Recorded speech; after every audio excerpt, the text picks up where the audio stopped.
நான் முதலாவது இந்த பள்ளி கேம்பஸுக்குள்ளே வந்த உடனே எனக்கு மகிழ்ச்சியாக இருந்தது, சற்று மனசு கவலையாக இருந்தது. ஏனென்றால் மழை பெய்து கொண்டிருக்கிறது. பிள்ளைகள் எல்லாரும் நல்லா பிராக்டிஸ் பண்ணியிருக்காங்க.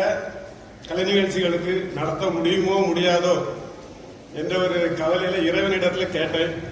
இறைவன் இயற்கை நமக்கு சாதகமாக மாற்றி தந்தமைக்காய் முதலாவதாக இறைவனுக்கு நன்றி செலுத்துகிறேன். ஜெயமாதா மெட்ரிக் ஹையர் செகண்டரி ஸ்கூலில் 77வது சுதந்திர தின விழா நிகழ்வுகளை தலைமையேற்று சிறப்பாக நடத்தி கொண்டிருக்கும் அருட்தந்தை ஜோஸ் முட்டத்து பாடம் அவர்களுக்கும், துணை ஆயர் ஜோமி கமுக முற்றத்து அவர்களுக்கும் எனது மனதார வாழ்த்துக்களையும் நன்றியையும் கூறிக்கொள்கிறேன். முதலாவதாக, அடுத்தபடியாக பள்ளியை சீரும் சிறப்புமாக நடத்தி கொண்டிருக்கும் தலைமை ஆசிரியை மெரினா ஜேக்கப் அவர்களுக்கும் வாழ்த்துக்களை தெரிவித்துக் கொள்கின்றேன். மற்றும் இருபாலான ஆசிரியர்கள், மாணவ செல்வங்கள் அனைவருக்கும் என்னுடைய 78வது சுதந்திர தின நல்வாழ்த்துக்களை கூறிக்கொள்கின்றேன். இன்றைய தினத்திலே இந்த சிறப்பு நிகழ்விலே என்னை சிறப்பு விருந்தினராக அழைத்து பேசுவதற்கு வாய்ப்பளித்த அருட்தந்தை, பள்ளியின் நிர்வாகிகள், தம்பி ஆல்வின் அருள்ராஜ் அனைவருக்கும் என் வாழ்த்துக்களையும் நன்றியும் தெரிவித்துக் கொள்கிறேன். நான் இங்கு வந்து இந்த கலை நிகழ்ச்சிகளை பார்க்கும்போது எனக்கு ரொம்ப மகிழ்ச்சியாக இருந்தது. அதாவது அந்த கட்டபொம்மன் நிகழ்வு வந்து எனக்கு ரொம்ப நான் சிறைத்துறையிலே 26 ஆண்டுகள் பணியாற்றி வருகிறேன். அது சம்பந்தமான நிகழ்வாக இருந்ததுனால அதை பார்க்கும்போது எனக்கு ரொம்ப மகிழ்ச்சியாக இருந்தது. அனைத்து நிகழ்வுகளையும் கற்றுக் கொடுத்த டீச்சர்ஸுக்கும் மாணவ செல்வங்களுக்கும் மனதார நன்றியை தெரிவித்துக் கொள்கிறேன். நான் இன்றைய காலகட்டத்தில் ஆன்லைன் கிரைம், அதாவது சமூக வலைதளங்களினால் இளம் குற்றவாளிகள் எப்படி உருவாக்கப்படுகிறார்கள், குற்றம் செய்யாமலே மாணவ செல்வங்கள், மாணவிகள் குற்றவாளியாக சித்தரிக்கப்படுகிறார்கள்.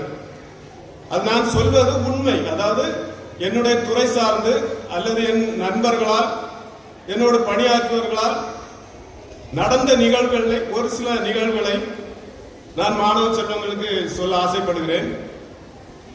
அதாவது ஒரு வருடத்துக்கு முன்பாக 4 மாணவர்கள், கல்லூரி மாணவர்கள் எங்களது சிறைக்கு வந்தார்கள்.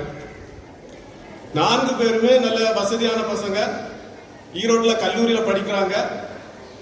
அவங்களோட சுமத்தப்பட்ட குற்றம் போதைப் பொருள் கடத்துவதும் பயன்படுத்துவதும். அதாவது போதை மாத்திரை போடுவது, இன்ஜெக்ஷன் போடுவது. அப்போது நான் அவர்களிடத்தில் ஒரு அரை மணி நேரமாக அந்த மாணவர்களோடு பேசிக் கொண்டிருந்தேன். மாணவர்களை, இப்படி உங்களை வசதியான வீட்டில் இருக்கிறீங்க, உங்களை படிக்க வைக்கிறாங்க, நீங்க வந்து இப்படி தப்பு பண்ணிட்டு வந்திருக்கிறீங்க, பேப்பர்ல எல்லாம் உங்க பேர், உங்க அப்பா பேரெல்லாம் போட்டிருக்கு, உங்களுக்கு சமூகத்தில் ஒரு கெட்ட பேர் வருது இல்ல அப்படின்னு நான் சொல்லும் போது, அதுல 3 மாணவர்கள் எந்த குற்றமும் செய்யாதவர்கள், சமூகத்தாலும் காவல்துறையாலும் அவர்கள் குற்றவாளியாக சித்தரிக்கப்படுகிறார்கள். அது எவ்வாறு என்றால், ஒரு மாணவன் போதைப் பொருளுக்கு அடிமையானவன்.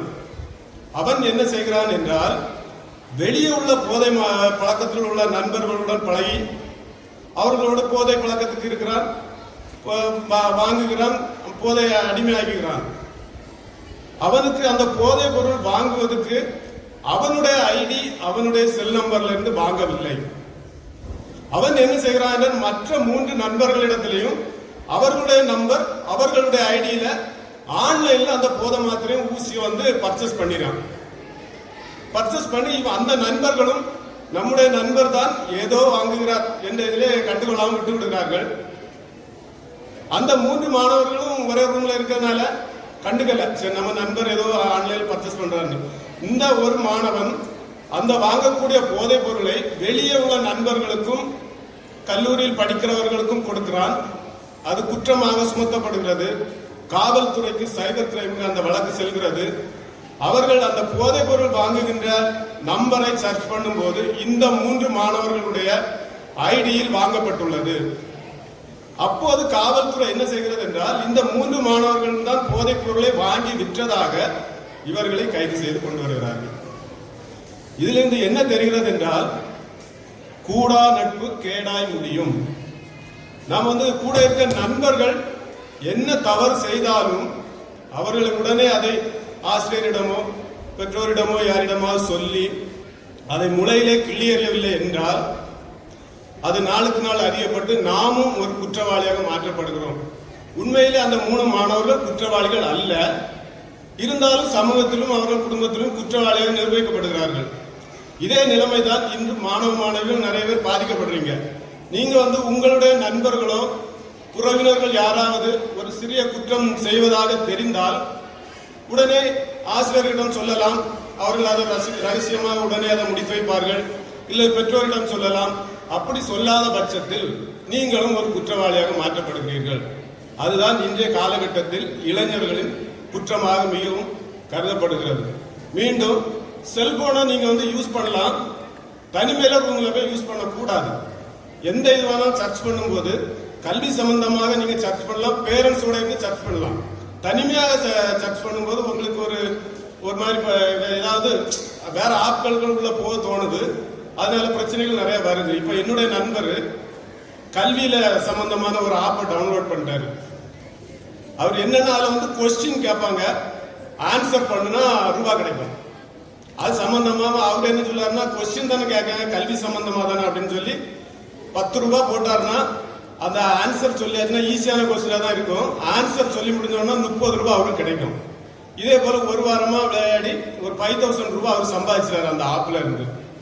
அடுத்தது என்ன வருதுன்னாக்கி நீங்க அப்கிரேட் ஆயிட்டீங்க. அதனால நீங்க என்ன செய்றீங்கன்னாக்கி அடுத்தது உங்க போட்டோ, உங்க ஆதார் கார்டு, ஐடி ப்ரூஃப் எல்லாம் கொடுத்து அப்கிரேட் ஆன பிறகு நீங்க 50,000 ரூபாய் பே பண்ணா நிறைய ரூபாய் 1 லட்சம் 2 லட்சம் கிடைக்கும்னு சொன்னோம்னா அந்த நண்பர் பணத்துக்கு ஆசைப்பட்டு எல்லா ப்ரூஃபையுமே கொடுக்கிறார். போட்டோ, ஆதார் கார்டு, தன்னுடைய மனைவி போட்டோ எல்லாமே கொடுக்கிறாரு. கொடுத்துட்டு இவர் விளையாடவில்லை, அந்த ஆப்ல விளையாடல. 1 வாரம் 2 வாரம் போனோம்னா மெசேஜ் வந்துகிட்டே இருக்குது, இவர் விளையாடல.